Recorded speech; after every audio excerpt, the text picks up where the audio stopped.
Doctor Amjad Ali भट्टी एक नए मौजू के साथ हाजिर खिदमत।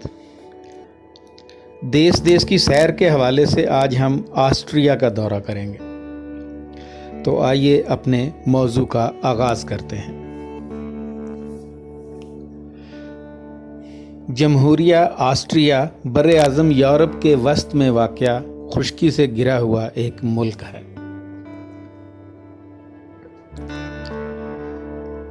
इसके शुमाल में जर्मनी और चेक रिपब्लिक, मशरक़ में स्लोवाकिया और हंगरी, जनूब में सिल्वानिया और इटली, जबकि मगरब में स्विट्ज़रलैंड और लिechtenstein के ममालिक वाक़या है।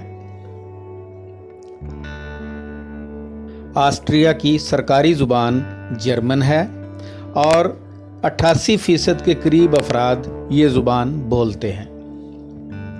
दीगर ज़ुबानों में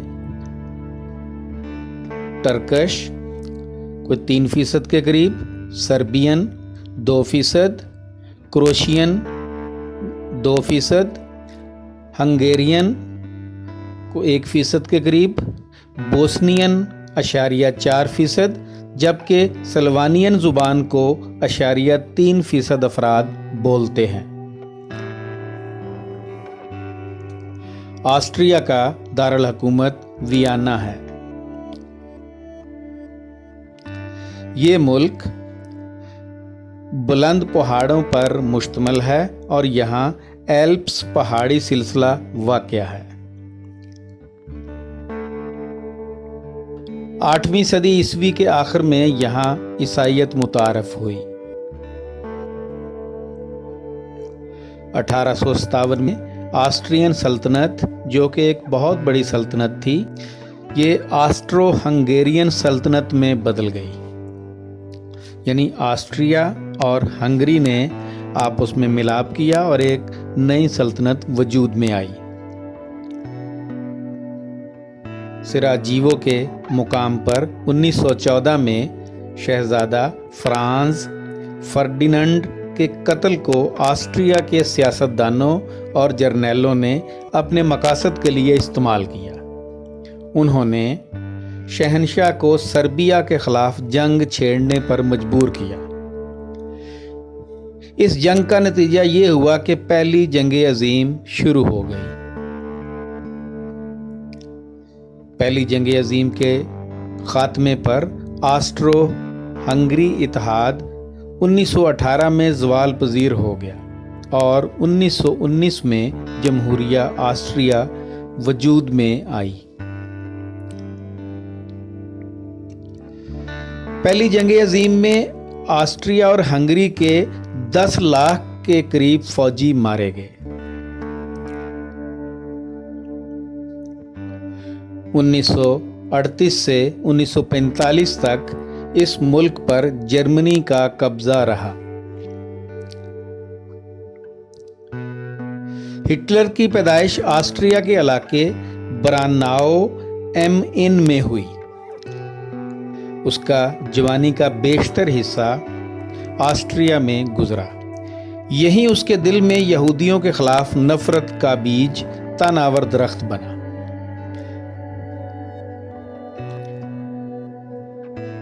हिटलर ने बगौर जायज़ा लिया कि ऑस्ट्रिया और आसपास के इलाकों में यहूदियों की उजारादारी कायम है।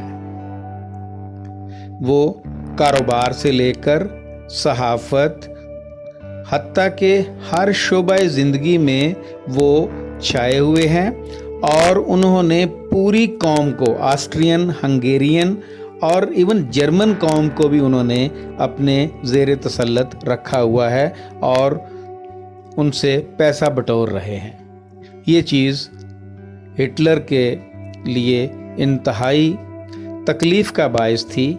इसलिए उसने दिल में तहैया किया कि इस कौम को यहाँ से निकाला जाए, यानी कि ऑस्ट्रिया और साथ के इलाकों से इसको यहाँ से मार भगाया जाए। इसीलिए शायद ہالوکاسٹ جو ہے وہ اس کا باعث بنا، جس میں ایک اندازے کے مطابق 10 لاکھ کے قریب یہودی قتل کیے گئے۔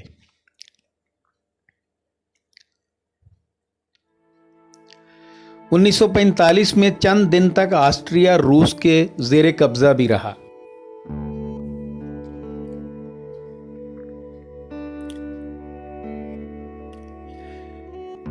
مئی 1955 کو آسٹریا مکمل طور پر بیرونی طاقتوں کی غلامی سے آزاد ہوا، جبکہ اسی سال 26 اکتوبر کو قومی دن منایا جاتا ہے، یعنی کہ 26 اکتوبر 1955 کو آسٹریا مکمل طور پر بیرونی طاقتوں کی غلامی سے آزاد ہو گیا۔ اس کا آغاز تو 15 مئی 1955 سے ہوا، لیکن مکمل طور پہ اس نے غیر ملکی قوتوں کو یہاں سے خیر باد کہنے پر مجبور کر دیا، تو اس لیے ان کا نیشنل ڈے، قومی دن جو ہے وہ 26 اکتوبر کو منایا جاتا ہے۔ وفاقی جمہوریہ کی حیثیت سے آسٹریا کو 9 ریاستوں میں تقسیم کیا گیا ہے۔ یہ ریاستیں آگے مزید ضلعوں اور شہروں میں منقسم ہیں۔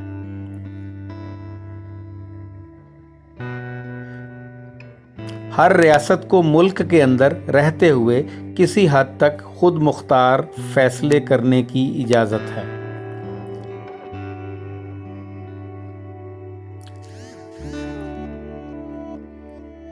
آسٹریا میں دنیا کا قدیم ترین چڑیا گھر موجود ہے، جو 1752 میں قائم کیا گیا تھا۔ آسٹریا یورپی یونین کا واحد ملک ہے جو نیٹو کا ممبر نہیں ہے۔ آسٹریا میں مردوں کے لیے فوجی ٹریننگ لازمی ہے، جس کا دورانیہ 1 سال تک کا ہو سکتا ہے۔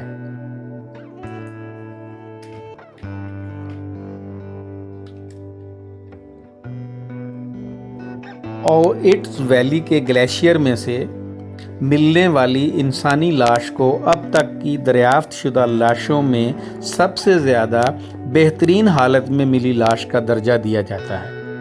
ایک اندازے کے مطابق یہ لاش 5300 سال پرانی ہے۔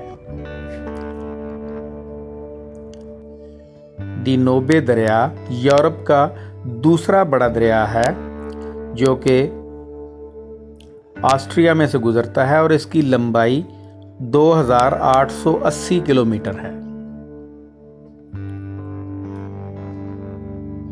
آسٹریا میں ملازمت سے ریٹائرمنٹ کی عمر مردوں کے لیے 65 سال جبکہ عورتوں کے لیے 60 سال ہے۔ انرجی ڈرنک ریڈ بل آپ نے اکثر یہاں بھی دیکھا ہوگا، آسٹریا کی ایجاد ہے۔ آسٹریا میں دنیا کی سب سے طویل برفیلی سرنگ ورفن کے علاقے میں موجود ہے، جس کی لمبائی 26 کلومیٹر ہے۔ ویانا میں نیشنل لائبریری دنیا کی بڑی لائبریریوں میں سے ایک ہے، جو 14ویں صدی عیسوی میں قائم کی گئی، اور اس میں 20 لاکھ سے زیادہ کتب موجود ہیں۔ آسٹریا دنیا کا پہلا ملک ہے جس نے آرگینک فارمنگ کے لیے قوانین پاس کیے اور بائیو ٹیکنالوجی کے ذریعے فارمنگ پر پابندی لگائی۔ آسٹریا میں بجلی کا 60% رینیویبل توانائی کے ذریعے بجلی بنائی جاتی ہے۔ تمام یورپ میں سے آسٹریا میں کفن دفن کے لیے سب سے زیادہ خرچ آتا ہے۔ ماہر نفسیات سیگمنڈ فرائڈ کا تعلق آسٹریا سے تھا۔ ناول نگار اور افسانہ نگار فرانس کافکا کا تعلق بھی آسٹریا سے ہے۔ وہ جس علاقے بوہیمیا میں پیدا ہوئے، آج کل وہ چیک ریپبلک کا حصہ ہے۔ معروف فلمی اداکار آرنلڈ شوازنیگر آسٹریا میں پیدا ہوا۔ آئیے اب کچھ عوامی دانائی کی بات کر لیں۔ پتھروں پر تیر چلانے سے پتھر زخمی نہیں ہوتے۔ مکھیوں کے کھانسنے سے زلزلہ نہیں آتا۔ कीमती मोमबत्तियों की कदर अंधे को नहीं हो सकती। कीचड़ में फंसे हुए बहुत सारे लोगों को एक एक करके ही बाहर निकाला जा सकता है। मौत जब आती है तो दौलतमंद के पास दौलत नहीं होती और गरीब मकरूज नहीं रहता। छोटी बातों का शुक्र ना करने वाला बड़ी मेहरबानियों का शुक्र भी अदा नहीं करता। खुदा गंदम देता है मगर रोटी इंसान को खुद बनाना होती है। तारीख मुस्तकिल पढ़ाती रहती है मगर इसके शागिर्द बहुत कम बनते हैं। ये अब कुछ जिक्र तोहिमात का भी कर लें। अगर लहसुन को दही के साथ खाया जाए तो ये खुशबख्ती की अलामत होता है।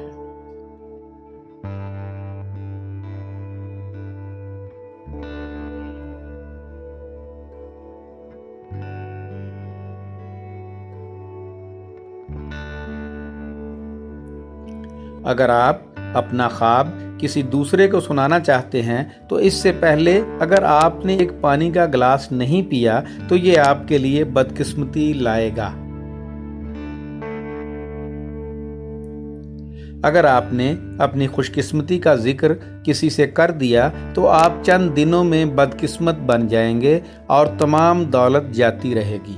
लिहाजा फौरी तौर पर अगर आप ये कह दें कि मैं बड़ा खुशकिस्मत हूँ तो लकड़ी पर ज़ोर से हाथ मारें ताकि खुशकिस्मती घर से रुखसत ना हो जाए। अगर आप नए चांद को देखते हुए छींक मारेंगे तो ये बदकिस्मती की अलामत होगी।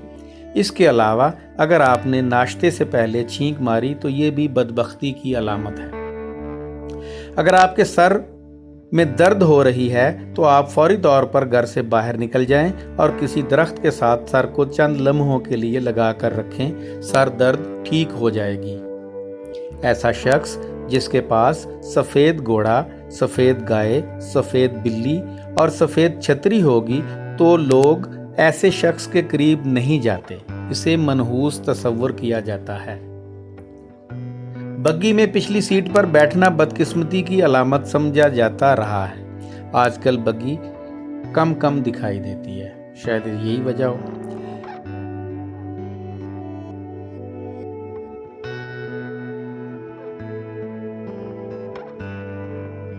घर में दाखिल होते वक्त अगर आपने बायां पांव पहले अंदर रखा तो ये बदकिस्मती की अलामत होगी।